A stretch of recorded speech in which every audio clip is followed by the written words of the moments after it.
Today we have the Yareli Prime Access update, and with that, let's go over everything that's actually coming with this update, because it is somewhat big. This is the Yareli Prime estimated build size, not massive, like 1.2 gigs PC, 1 maybe 3 gigs on PlayStation, 2 gigs on Xbox, 1 on Switch, and 0.35 gigabytes on iOS. But you're gonna have a, I guess, 4 gigabyte download because they have to re-download stuff. I don't know. Apple, am I right? So that's what's going on there for the download size. I believe the way it works for Warframe is Yareli Prime Access in the update will come, usually I think it's 11 a.m. ET. They hit those updates pretty early on in the morning. And then later on at 2 p.m. ET is when Nightwave ends, and then at 2:30 p.m. ET, the next Nightwave begins, in case you were curious or didn't know about that. So that's when the update hits, as well as Nightwave and the Yareli Prime update itself. So keep that in mind. Those are probably those times. Now, Yareli Prime Access should be hitting again 11 a.m. ET. With Yareli Prime Access, it's the same cost as all the other Prime Accesses. I don't think they're increasing price or anything. Weapons, Prime, complete accessory packs, and more.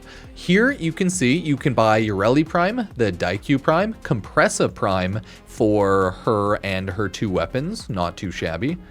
The exclusive Yareli Prime glyphs are in there if you buy it as well.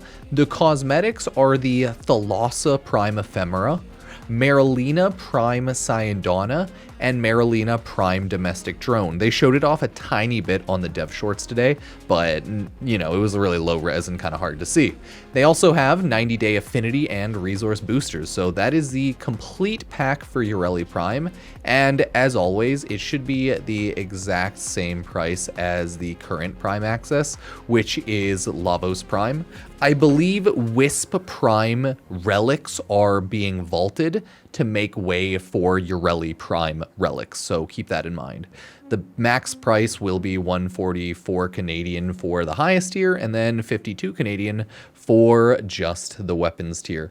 All in all, not like too terrible, I'd say, right? Oh, not bad, not bad. But yeah, that's the pricing. It is still pretty expensive, so keep that in mind. But other than that, Yareli Prime, baby. So grab it if you want, don't if you want. And daily reminder to support the channel, subscribe, like, comment anything down below, because that's what the sweet YouTube God algorithm wants. As well as if you want to support me, you can use Epic Games creator code Pupsker and just check out all the social medias. Thank you. Continuing on the DevStream 188 overview, they showed off Kullervo Apostate Deluxe skin. Beautiful skin, and it is coming in this update, the May 21st update, which is coming with the skin itself and then the Kullervo Apostate Baneful Blades. So if you like some of the other Kullervo skins, you can use these specific Baneful Blades in that skin. And I would assume it costs the other prices like deluxe skins. I don't know if that's like $325 or $400. I'm honestly not 100% sure. Maybe that's heirloom, but it should cost the price of like a usual deluxe skin. But yeah, Kullervo Apostate and then Baneful Blades. Joining Yareli Prime will be the Kullervo Apostate Deluxe skin. Yeah, cool stuff, right? That's the back piece with Yareli Prime and everything. So judge those pieces as you want. They do have Nightwave again swapping out, but we went over Nightwave ages ago, so they didn't really bother going over it much in this stream. None of this is coming to this update, but we are getting a little bit of quality of life coming to this update. I believe we are getting the golden path from account creation to 1999 and beyond. I think the Vor rework, though, is coming on the Isleweaver June Oraxia update.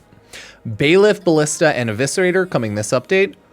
I think we're getting a bit of the Junction UI and task rework, but I guess we'll see. Rhino crafting cost, Railjack difficulty during New War, plant pickups, arbitration stuff, right? A bunch of other QOL, but not a lot of this. I think all of this is coming later, other than the melee slam change. I think that is coming during this update, right? More holo keys. So there's a lot of like weird ways they've gone about this update and explaining it during the dev stream, because all of this stuff's coming later on. But this is the whole TLDR. Yareli Prime, Kullervo Apostate, Nightwave, Nora's Mix, Volume 9, and some of that sweet, sweet QOL. So this is the update that we're having today, and that's not really too bad. And then a huge June Isle Weaver update. So judge this as you will, pretty good or pretty bad. If you want to quickly go over the entirety of the new player experience quality of life updates, here's what's going on. Coming with Yareli Prime, arsenal categories, enemy changes, and then random quality of life. The Warframe and weapon arsenal categories are as follows. We're getting Warframe categories for damage, crowd control, support, survival, and stealth.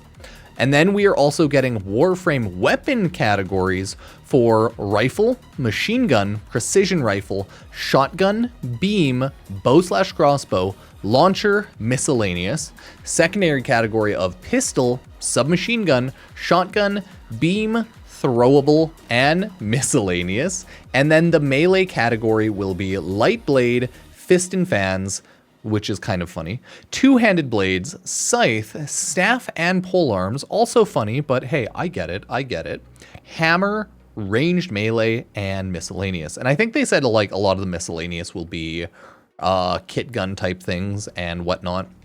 So they do have a lot of QOL with the weapon and Warframe categories. It should make it way easier for like beginning to mid-game players to get an idea of like what type of Warframe ideas of their builds by default. Like, oh, this Warframe will be more of support. Like, it should help newer or beginning players just get an idea of a frame. It's not a big deal. I know a lot of people who've been playing the game for a long time don't really look at Warframes as support. They just look them as like different damage or survivability types half the time. So not a big deal. I think this will help, and I'm glad that they're adding this to it, even if it won't cover every single thing, because that's impossible. Warframe's huge. Anyways, a lot of good QOL. They're doing other arsenal QOL. Added the ability to sort mod inventory by selecting mod stats in the upgrade UI. Not bad. Improve search functionality in arsenal. Bring up more weapon-based search terms. Sortie weapons restriction modifier will be based on category. Yeah, small like QOL there. But they're doing the enemy changes to Bailiff. Bailiffs are being added to Grenier missions as a mini-boss unit, getting a reskin, and will be tanky, slow-moving units with a Necromech-like charge and telegraphed hammer slam. So, like, hate it, love it, let me know. The ballistas will now lock onto players, release charge shot, updated the VFX on their beam to telegraph when they're about to shoot, spruced up shot to give it an extra oomph as well. Yeah, cool, right? And then the Eviscerator.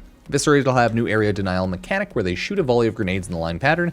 Grenades will have staggered explosion to keep Tenno on their toes and out of their way. All in all, I'd say that's pretty cool. And then at the bottom here is the MISC quality of life, just like general small stuff. And remember, there's probably more stuff, so we will most likely go over how to farm Yareli Prime and her weapons. Then we will go over the Warframe update recap, and then who knows what else we'll go over tomorrow. So keep that in mind, or I guess today, tomorrow, however you view it. So thank you. Wild Kubros will no longer attack player unless the player attacks Kubro or Kubro Den first. Cool. Arbitration Honors offerings are being updated to include additional rewards from the Operation Drop Table. Not bad, not bad. I think next update is when the quality of life around some of those junction changes happen. So next update. But a lot of arcanes are going to be purchasable with Vitus Essence from the Arbitrations of Honor shop, and that is sweet. These 5 arcanes: Adaptation, Combat Discipline, Aerodynamic, Shepherd, Melee Guidance, Swift Momentum, and Seeding Step Ephemera. But really, like, Adaptation and the arcanes, huge. Huge. Archon Shard removal will be a little cheaper for half the cost for normal Archon Shards. Yeah, and it'll have different, like, shard color items. Either way, they've changed those up a bit. Cool. And they've buffed Ivara's arrow to be stronger, more crit chance on fully charged, additional crit chance on weak point hits, including headshots, more better explosion AoE status, line of sight check within first 5 meters. Yeah, change your loadout from Temporal Archimedia, Gemini skin stuff, Universal Gemini emote, reduce the Dedekin's health by 30%, added an auxiliary option to Minerva's Gemini skin for sunglasses on her face. That's really cool. And then there's smaller Captura quality of life stuff. I'm not really going to go over all of that, but it's just better quality of life, quick access, menus, and toggles, things like that. A little easier to deal with. As of right now, everyone, that's all we know about today's update, Warframe Yareli Prime. More coming later on with Isle Weavers, but that's all that we know of for today's update. Let me know what you think. Happy, sad, etc. Links for everything will be in the description. Let me know. Like, use Epic Games creator code Pupsker if you ever play Warframe, Fortnite, or anything on the Epic Games Store. I think Fortnite's on iOS now, so that's pretty hype. But yeah, appreciate it, everybody. I'll take a look, and we'll be streaming on YouTube and Twitch today, and probably making a lot of videos live. So thank you.